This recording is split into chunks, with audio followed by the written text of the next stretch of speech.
In 2021, I was at the height of my life. I had welcomed my third child, Olivia Catherine Honnell, in April of that year. My husband was excelling at work, and we were building our dream house together. So life was beautiful. It was perfect. It was everything that I had dreamed of. My husband and I were madly in love, 8.5 years into it, and life was really, really good. On September the 13th, though, we had gone to look at the property to see the progress, and as we were leaving the driveway from our beautiful new construction, we were struck by a car driven by a drunk driver that hit directly into my husband's driver's side. So Wesley had said something very funny, we all were laughing, and then boom, our lives instantly changed. He later succumbed to injuries and went to be with Jesus just a few weeks later. So I was left with an almost 6-month-old, a 3-year-old, and a 5-year-old to raise as a widowed single mom at 33 years old.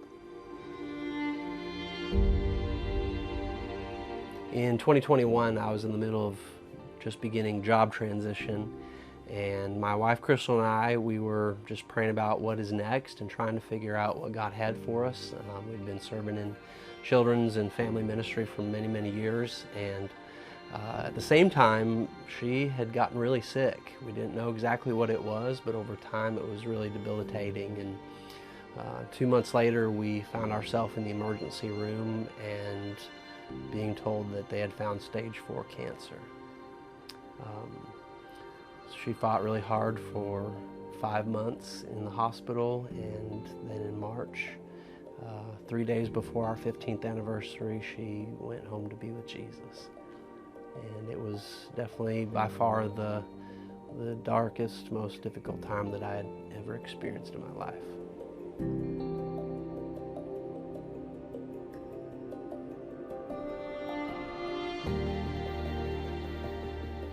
I just believed that the Lord was going to use our story as me as a widowed single mom, and I was very content in that. I'd found that Jesus was everything that I need, and I never want my story to be about how I found shelter or joy in another person, because ultimately my story is that God is the source, and He is the one who fulfills me heart, body, and soul.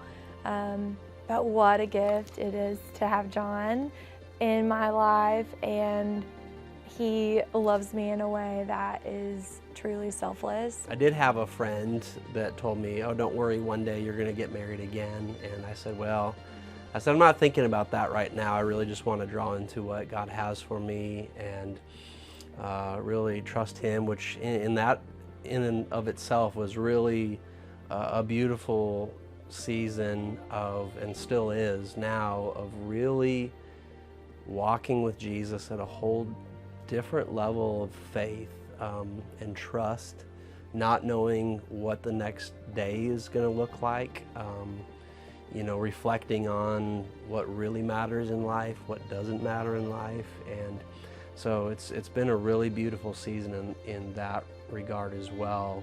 I was talking to a friend one day, and she's like, Jessica, God is so big, He's so wonderful. He could just bring you someone who maybe had a heart to have children, biological children, but just wasn't able to do that for whatever reason. And I laughed at her, and I was like, well, they would have to be really crazy to want me and my little clan that I've created. And lo and behold, just a few months after that, I started talking with John, and his story it just lines up straight from that conversation. It's exactly like that. I had a dream one night, and for me this is really rare experience. I don't typically have a dream that I remember at all, but I had a dream that I was like in a booth talking to Crystal, and she was just asking me, hey, so tell me the updates of life and what's happening in ministry, and I'd shared all that. And at the end of the dream, she looked at me and she said, oh, by the way, I really like Jessica. And I woke up from the dream and I was like, what in the world just happened? So a few weeks after that, I was going to be in Houston for an event, and she was going to be in Houston as well. And so I said, well, why don't we meet up for lunch?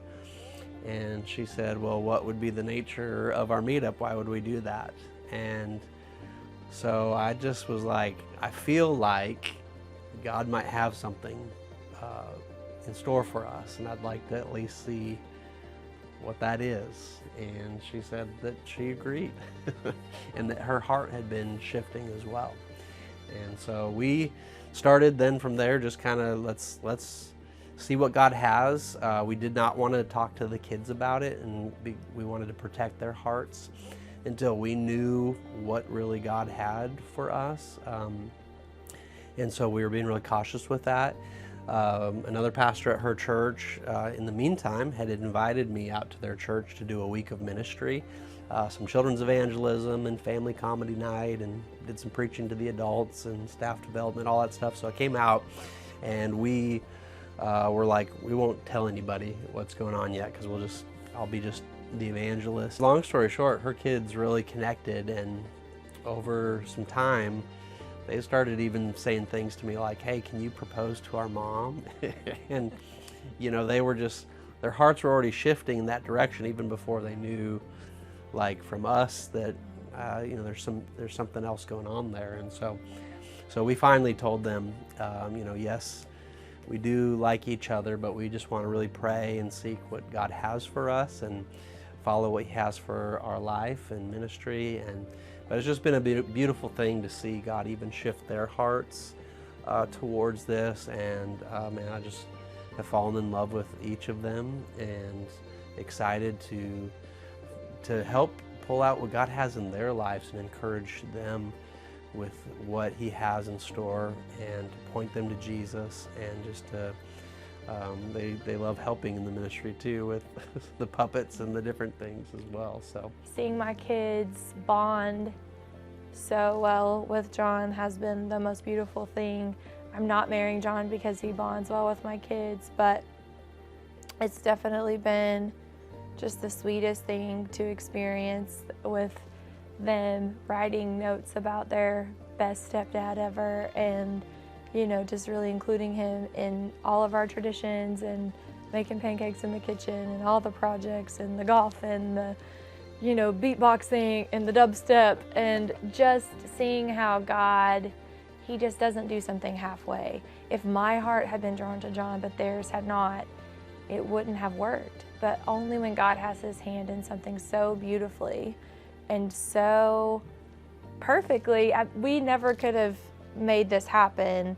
And that's why I want to tell our story. I want people to know that even in the darkest parts of our stories, God can still make something really beautiful out of it. And it's not something that you have to strive for. It's just resting and not finding your contentment in anything else in this world. It's not in being remarried that I'm finding contentment. It's walking in God's will. So I decided after a little bit of time that I really knew, like, this is what God had for us, and so I was going to propose to her. So I had a conversation not only with her family, but also with the kids, and they were super excited, and they wanted to be a part of the proposal. So they made posters, and we figured out this whole thing with one of the family game nights, and they were so excited.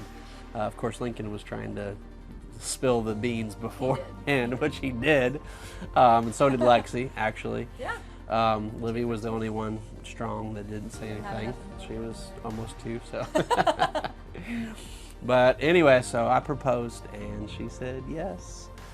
And we are going to be getting married in September at one of my friends in California. Has a ranch, and he's got this little wedding chapel, and we're going to get married there, and then come back in October, reception here in Russellville, Arkansas. And so just for anyone that wants to come to that, we're excited about what God has for us and our family.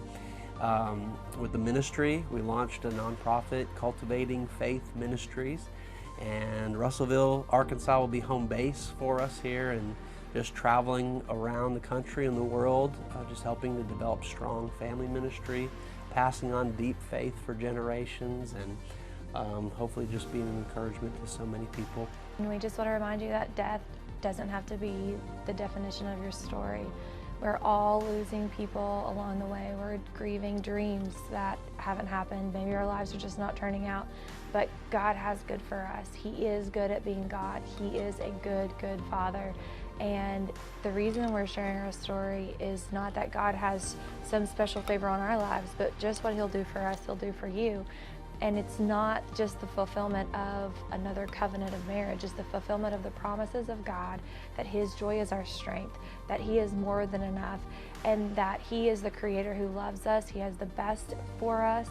And we just want to encourage you, in whatever part of your story that you're in, just lean into God. Make sure that He is the source of everything in your life, because I'm getting married again, but God is ultimately the love of my life. He is the lover of my soul. And I am just so thankful that I can lean into Him at any time in my life, whether I'm in the best part of my story or the worst part of my story. He is so, so good.